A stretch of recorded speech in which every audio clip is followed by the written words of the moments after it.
Hello again, everyone. Todd Starucci, the Horror Nerd, here at Scares That Care Charity Weekend number 7 down in Williamsburg, Virginia.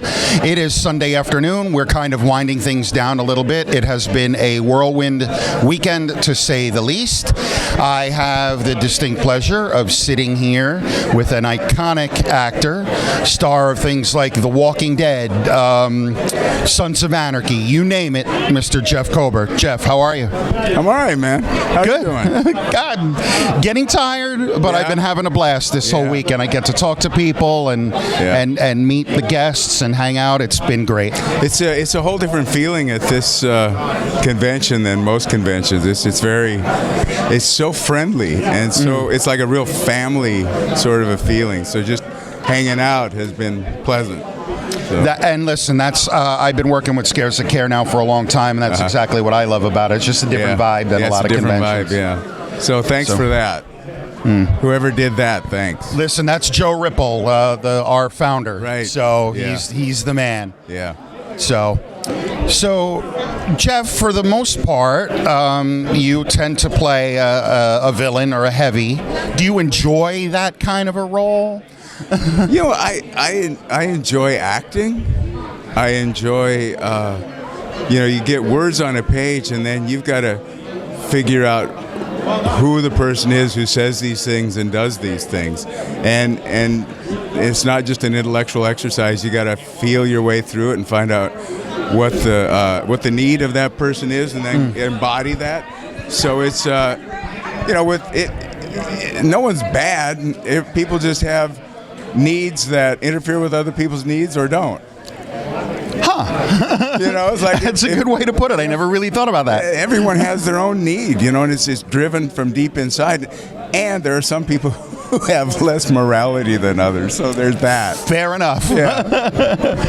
Fair enough. So let's talk a little bit about, if I may, I'm going to hold up this picture here, if that's okay. Let's talk about your character on Walking Dead. What was it like being part of something that became so big? I mean, obviously, Sons of Anarchy was huge as well. So you've been a part of some really big franchises. Yeah, well, this one was really special because the people were all so pleasant to work with, and there were no divas, there were no prima donnas. Everyone was in it together, and I just always like to say that Andrew Lincoln was number one on the call sheet, and I never saw him complain. I never saw him look tired, and he worked his ass off, and everyone, because he wasn't complaining and because he was having a good time, everyone else insisted on having a good time too. So it was a treat from minute one to minute at the end. Very cool. That's you have any particular story or anecdote from the set of Walking Dead that you might be willing to share with the fans? There always seems to be a good story somewhere along the way. Well, the character I had was, they had to have someone who bothered Andrew Lincoln's character enough that he stopped being a pacifist, because the whole season he was being a pacifist. And then at the end, when we threatened to kill them all and rape Carl, that was like too much for him. I can't imagine why. As one does. And so he bites my throat out. And we had to shoot it from his side, where we show him biting my throat out and then spitting out my flesh. And so they said, you're going to have a piece of meat in your mouth along with the fake blood.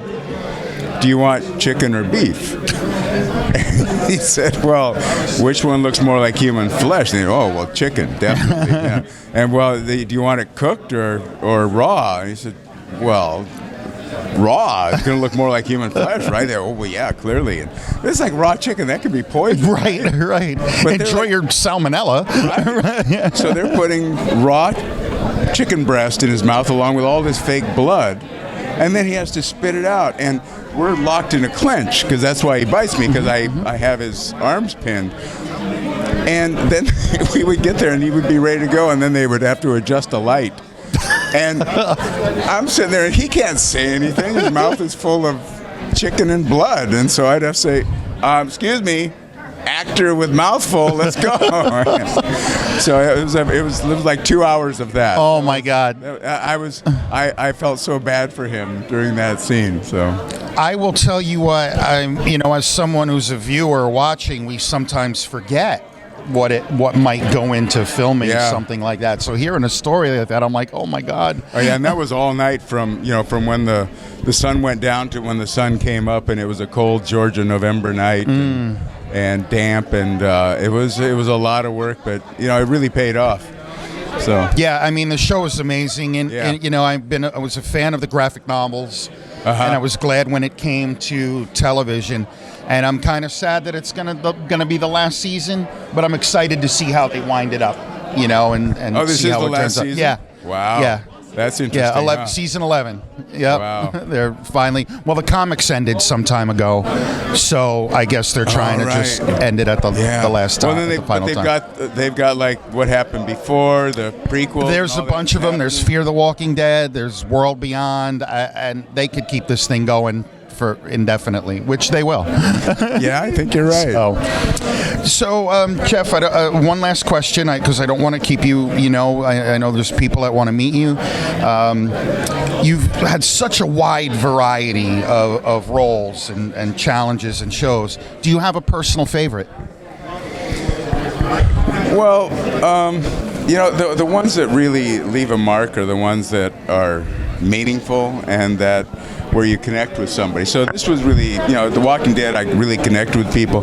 China Beach was another show where we were doing it, for the women and men who were in Vietnam, and we had a lot of technical advisors who had spent time in Vietnam, and we were doing it for them and making it real for them. And again, there were let's say there were very few divas on that set, and so we were all in it together, and I'm still in touch with a lot of the people from that cast, so that was really special and the one that really mattered. And a shout out to the memory of John Sackett Young, who was the co-producer, co-creator of it, who just passed away about a month and a half ago, and God love him, and just I love those people and love that story and love that we got to spend that time together.